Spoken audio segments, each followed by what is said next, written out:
다락방에 갇혀있던 이야기에서 이사회실을 울리는 목소리가 되기까지 오늘은 문화라는 거대한 작가가 여성의 역할을 어떻게 그려왔는지 그 아주 기나긴 서사의 변천을 함께 따라가 보려고 합니다. 그 이야기가 어떻게 변해왔고 또 지금 우리에게 어떤 의미를 갖는지 한번 제대로 파헤쳐보죠. 자, 시작하기 전에 이 질문 한번 생각해 보실까요? 만약 여러분의 인생 전체가 여러분이 아니라 다른 누군가에 의해 쓰인 한 편의 이야기였다면요. 이게 바로 오늘 우리가 파헤쳐볼 모든 것의 핵심입니다. 도대체 누가 그 이야기를 쓰는가? 그리고 그 힘이 우리의 현실을 어떻게 만들어내는가에 대한 이야기죠. 우리 이야기의 첫 번째 무대는 18세기와 19세기입니다. 겉보기엔 굉장히 우아하지만 사실은 여성을 억압했던 집안의 천사라는 이상이 사회 전체를 지배하던 시대였죠. 당시 사회는 세상을 딱 두 개로 나눴어요. 남성의 세계는 힘과 이성이 지배하는 바깥 세상, 즉 공적인 세계였고요. 여성의 세계는 순종과 순결이 최고의 미덕인 집 안, 사적인 세계였죠. 겉으로 보기엔 화려했을지 몰라도 본질은 절대 벗어날 수 없는 세장이었습니다. 이 집안의 천사라는 개념, 이게 참 교묘한 함정이었어요. 여성을 아주 숭고한 존재처럼 칭송하는 듯 보이지만 그 대가로 요구한 게 뭐였냐면 바로 여성 개인의 자아였거든요. 모든 욕망과 야망을 버려야만 했기 때문에 천사가 된다는 건 곧 한 인간으로서의 죽음을 의미했던 겁니다. 천사라는 아름다운 허울 뒤에는요, 정말 냉혹한 법적 현실이 있었습니다. 결혼하는 순간 여성은 법적으로 그냥 사라진 존재가 됐어요. 자기 이름으로 재산을 가질 수도 없고 이혼하면 아이를 볼 권리도 없었죠. 모든 권리가 남편에게 있었으니까 말 그대로 남편의 소유물이나 다름없었습니다. 하지만 억압이 있는 곳에 저항이 싹 트는 법이죠. 바로 펜을 무기 삼아서 여성 작가들이 소설이라는 새로운 전쟁터에서 반격을 시작합니다. 이른바 작가들의 반란이 시작된 거죠. 초기에 여성 작가들이 사용했던 전략은 크게 세 가지로 볼 수 있어요. 사회를 은근히 비꼬는 미묘한 비판, 현실에서 벗어나는 환상적인 이야기, 그리고 정해진 운명에 정면으로 맞서는 열정적인 저항이었죠. 첫 번째, 미묘한 비판의 대가는 단연 제인 오스틴입니다. 겉보기엔 달콤한 연애소설 같지만 그 안을 들여다보면 결혼이 생존을 위한 유일한 거래였던 사회에 대한 날카로운 풍자가 숨어 있죠. 이 문장도 그냥 들으면 로맨틱하잖아요. 하지만 사실은 사랑이 아니라 생존을 위해 초고속으로 계산기를 두드려야 했던 여성들의 현실을 비꼬는 거예요. 다음 전략은 환상과 공포를 이용하는 거였어요. 대표적인 작가가 바로 메리 셸리죠.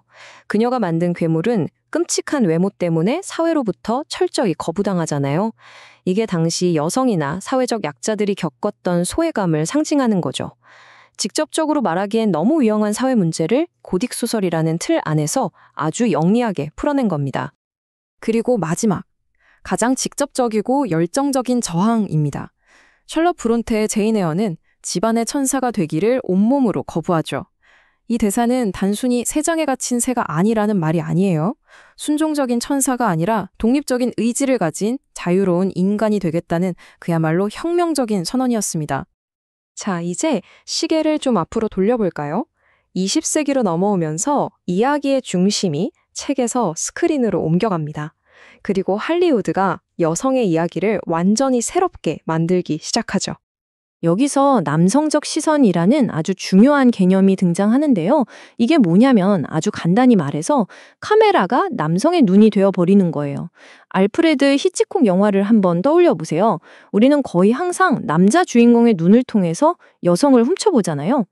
그 시선 속에서 여성은 이야기의 주체가 아니라 그냥 보여지는 대상, 아름다운 희생자거나 아니면 위험한 악녀이 되어버리는 거죠. 이 흐름을 가장 잘 보여주는 게 바로 디즈니 공주들의 변천사예요. 사회가 변하니까 더 이상 왕자만 기다리는 수동적인 공주로는 관객의 공감을 얻을 수가 없게 된 거죠.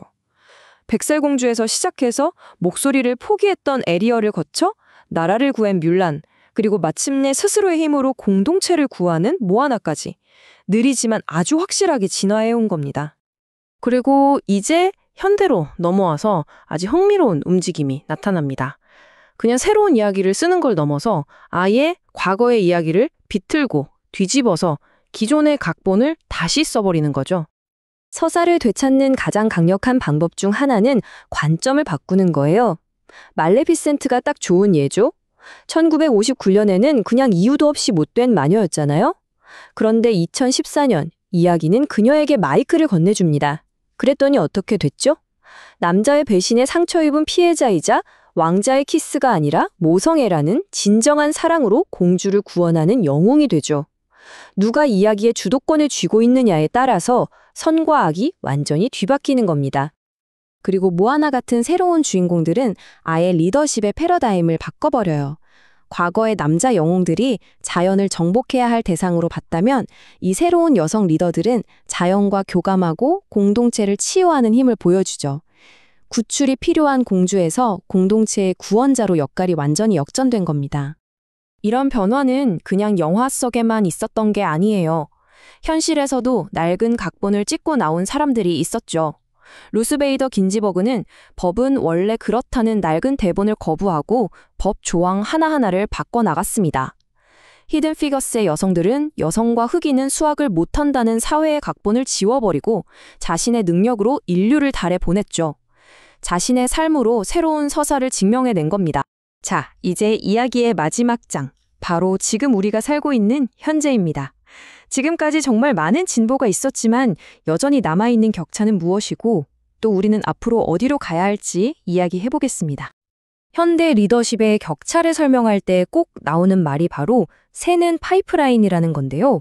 이게 뭐냐면 말 그대로 파이프라인 중간중간에 구멍이 숭숭 뚫려 있는 것처럼 여성들이 경력의 상위 단계로 올라갈수록 어딘가로 다 새어나가서 점점 사라지는 현상을 말하는 거예요.